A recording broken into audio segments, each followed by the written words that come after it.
Welcome to the Pencil Bob channel. I hope you enjoy my stories. Please like and subscribe, and hit that notification icon so you never miss out. Now on with the stories. Hello once more. I'm about to share another incredible story from my collection of encounters with entitled individuals. It seems that these extraordinary experiences have become a recurring theme in my life, and I'm certain I'll be writing about this particular incident again in the future. The memory of this event suddenly resurfaced after years of being tucked away in the recesses of my mind. As I recall the details, I can't help but think, oh my God, this woman. And I'll keep it family-friendly for those channels that share my stories. Let me just say, she was absolutely extraordinary in the most chaotic way possible. I apologize in advance if this story becomes lengthy, as I tend to dive deep into the details. This particular incident took place during my third grade year, a time that now seems both distant and vivid in my memory. I want to preface the story by noting that years later, I discovered some important context about the entitled mom.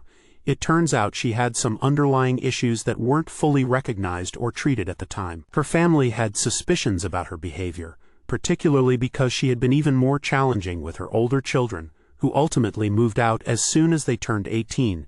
This additional information provides a bit of background and perspective to the story I'm about to share. While it doesn't excuse her behavior, it offers a glimpse into the complexity of the situation. Now, let me take you through the incredible tale that unfolded during that memorable field trip. At the time of this event, I must have been around 9 years old. For many people, memories from that age can be hazy, and I'm no exception. My class was preparing for a field trip to a very popular aquarium that attracts visitors from all over the state. I'll refer to it as the BGA, Big Gorgeous Aquarium. This aquarium trip was an annual tradition for the third grade at my school, and I had been looking forward to it for years. When the date for the field trip was finally announced, my excitement soared. I could hardly wait to explore the wonders of the aquarium and see all the amazing sea creatures. However, there was a slight disappointment when my mom told me she wouldn't be able to chaperone this time. She usually took part in these outings, and I felt a pang of sadness at the thought of not having her there. Despite my initial disappointment, I felt reassured when my friend, whom I'll call entitled daughter, mentioned that her mom would be chaperoning instead. At that time, entitled daughter and I were pretty close, so I thought it would be fun to be in her group. I was optimistic about spending the day together, hoping that our friendship would make the experience enjoyable. Little did I know what challenges awaited us with her mother in charge.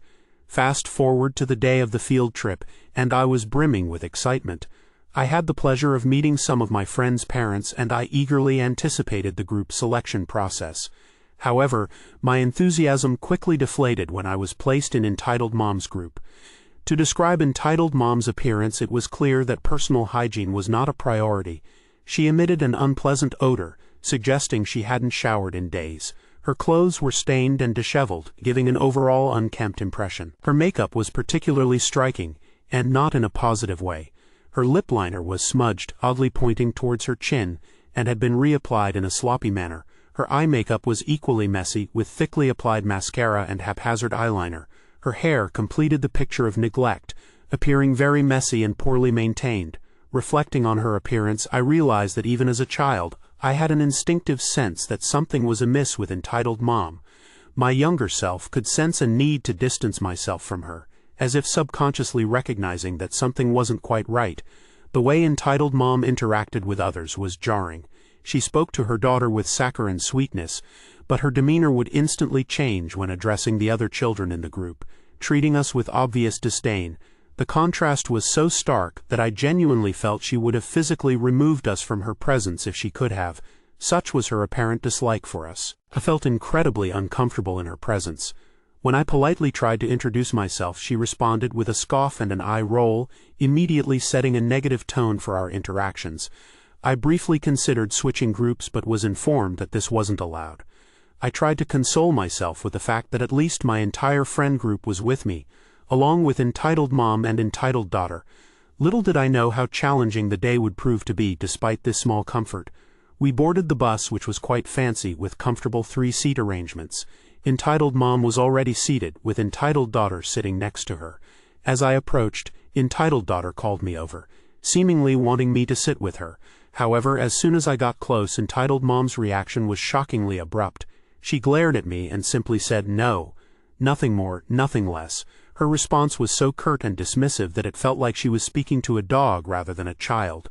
She could have politely explained that the seat was unavailable or that I couldn't sit there, but instead she chose to be incredibly rude with a single word. Feeling uncomfortable and embarrassed, I quickly retreated and found another seat with my other friends. We all discussed how strange Entitled Mom's behavior was, exchanging looks of confusion and discomfort. Despite our observations, we felt powerless to do anything. What could we realistically do? Complain to the teacher that our chaperone was weird and ask to have her sent away? It seemed impossible. As the bus ride continued, Entitled Mom began talking negatively about the other children to her daughter.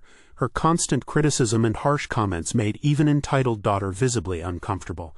The atmosphere became increasingly tense, with an undercurrent of awkwardness that was palpable to everyone around them.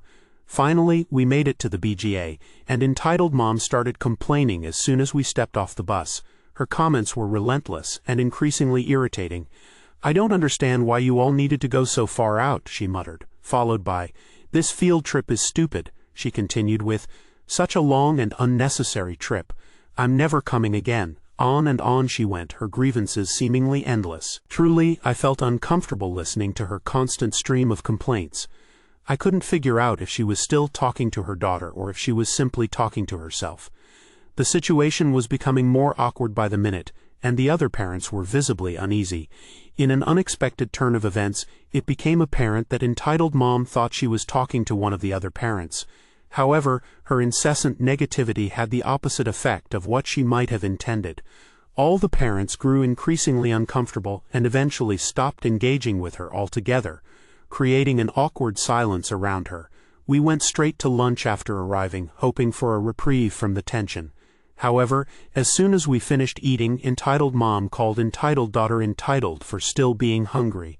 This was particularly insensitive given that Entitled daughter was underweight and sometimes had to carry items with her to the doctor's office to bring up her weight.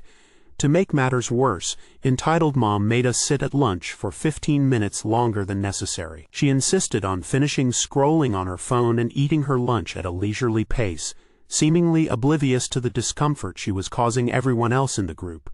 Fast forward, we started walking around the BGA, and initially, Entitled Mom wasn't complaining. However, her demeanor quickly changed when we began requesting to visit specific attractions. Every time we asked to go to an event like the Private Touch Zoo, underwater aquarium petting zoo, she would immediately refuse. Her most notable outburst came when Entitled daughter begged to visit a cute souvenir shop to buy a plushie. In response, Entitled Mom yelled at her daughter and declared a harsh punishment.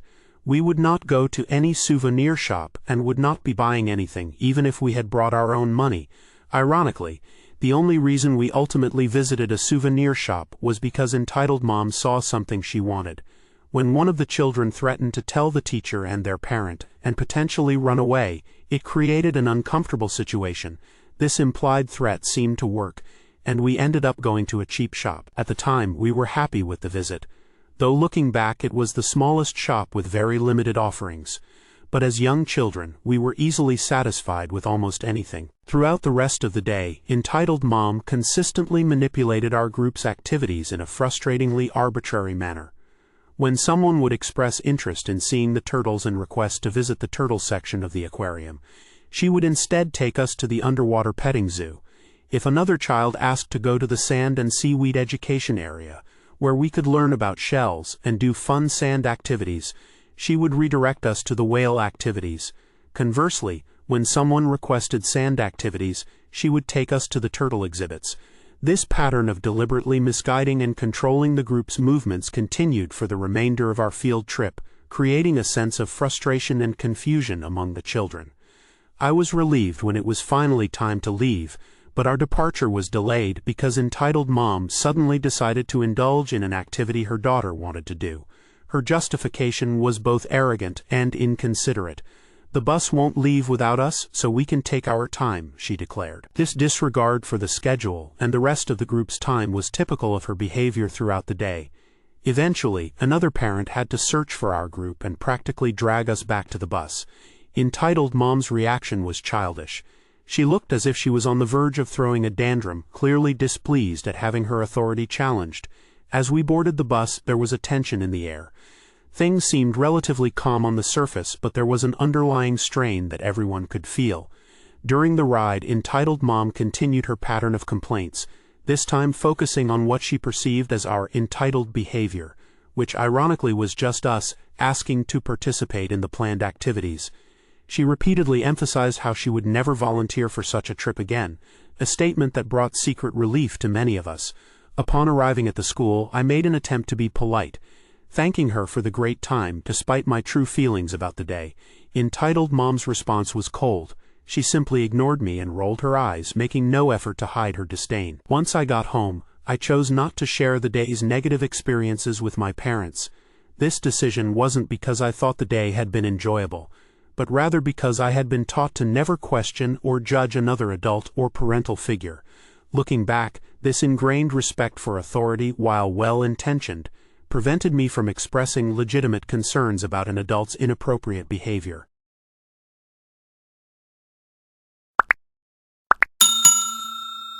I would like to thank you for watching the video to the end. To encourage us to make more videos, please like, subscribe, comment, as well as share. Check out this other video if you haven't already.